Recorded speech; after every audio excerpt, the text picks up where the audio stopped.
If you're looking for best practices for your bank or credit union, join us while we talk all things sales, marketing, and strategy for financial institutions. Let's make it happen with FiGrow Solutions. Hi there, I'm Meredith Olmstead, CEO and founder of FiGrow Solutions. We are a digital marketing and sales and service consulting agency. We work exclusively with credit unions and community banks.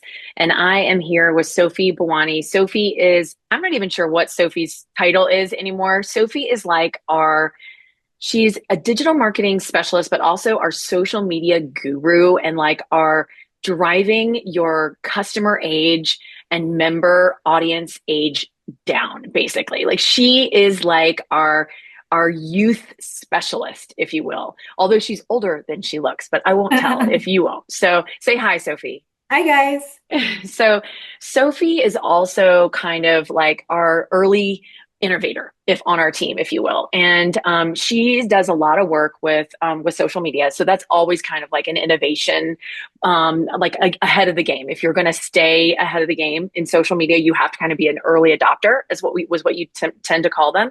And so, of course, one of the things that is really, really, on people's minds when it comes to innovation right now is AI. So Sophie's been doing a lot when it comes to AI and authenticity and how that fits in with social media, but also all areas of marketing right now. And so I was like, Sophie, what can we do on the podcast right now around AI that really would help our listeners?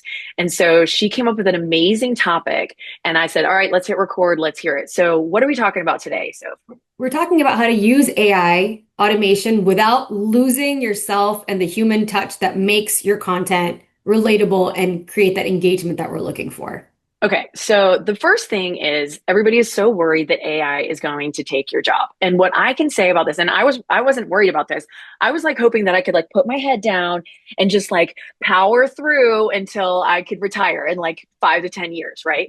Like I'm older than I look. And so I'm like, okay, maybe I can make it through. And then, the whole story that I tell everybody is about a year and a half ago, I was like, I'm not going to be able to do it. So I started kind of buckled up, started taking classes online and really doing lots of trainings on YouTube and everywhere else and really learning AI stuff. And I have become pretty decent at it and really using it in a lot of ways, productivity and just getting ideas, lots of starting points. But so is AI going to replace us in our jobs? It shouldn't. And again, you hit the nail on the head. If you're an early adapter or if you're accepting it, and even if you're jumping on board and digging into the tools, understanding how they can help you, you will always add value because at the end of the day, AI is a tool that has been created by humans more for efficiency, not to replace you. Okay. So think of it as a partner, a creative partner and not a replacement. Okay. But if I had dug my heels in and put my head down and pretended like it wasn't a thing, would it have been a problem? 100%. You're at a distinct disadvantage because the whole world around you now looks different. The way people are searching for things, creating content AI is in every aspect of your life. So if you're going to be the outlier, you're going to be left behind. Yeah. So basically AI is not going to replace you, but somebody with using AI probably would replace you. Okay, cool. So then how do you keep the human voice? How do you keep the human in your brand if you're using AI?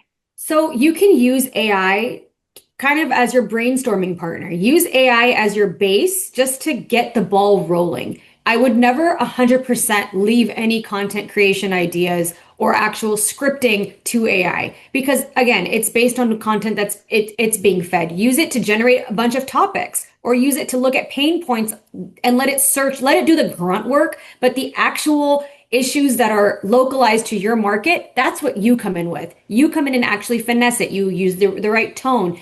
You put a human in front of your content. And that's going to make sure that while AI is your partner, you are still driving the conversation.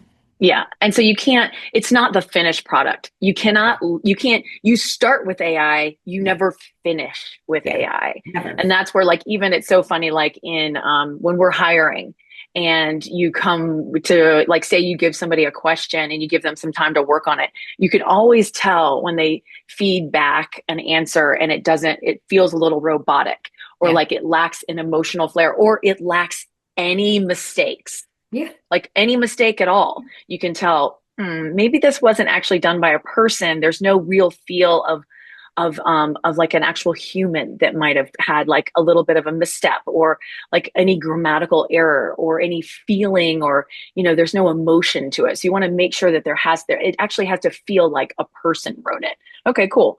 What else about AI are you finding that people should keep in mind when they're utilizing it to try to keep the human touch in what they're using it for? I mean, again, always review your content, because it's so funny. I was at a seminar this weekend and the person put their introduction in Chat GPT and asked it to make an intro. And when they were reading it, they had 2 minutes of their own intro, which was their cadence, their tone, their voice. And then you could tell immediately when they switched to reading the content from their phone that had been generated by Chat GPT or AI, because it sounded so different. If you take a quick second to review something and you're like, I don't sound like that, or our content, our brand doesn't have this voice, you can take that strategy and use it versus, make sure that you're reviewing that content. Don't, like I said, it's not a finished product by any means.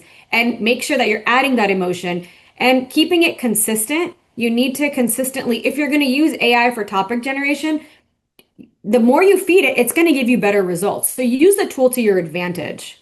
Yeah. So like AI can be great for scheduling. It can be great for structure. It can be great for consistency, but engagement, and that's great. Like, so that's all very important, right? But because you have to have all those things in order to drive engagement as well.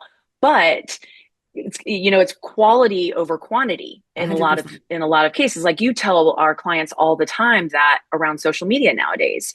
So it's not about posting every single day. Yeah. It's sometimes can be about posting 3 or 4 times a week, as long as the quality of those posts is good. So you don't want to push out a bunch of garbage posts either. So if you have to post a little less often in order to make sure that your individual staff has time to spend on those 4 or 5 quality posts to make them more engaging, more emotional, make them feel more real, that's really more impactful than posting 7 times a week and have them be, rote and feel robotic and not real and feel like stock images and not really, feel like it's really connecting with people meaningfully. And 100% to tag on to that, when it comes to structure, automation is perfect. AI, it's a perfect use of ChatGPT to have it create a schedule for you.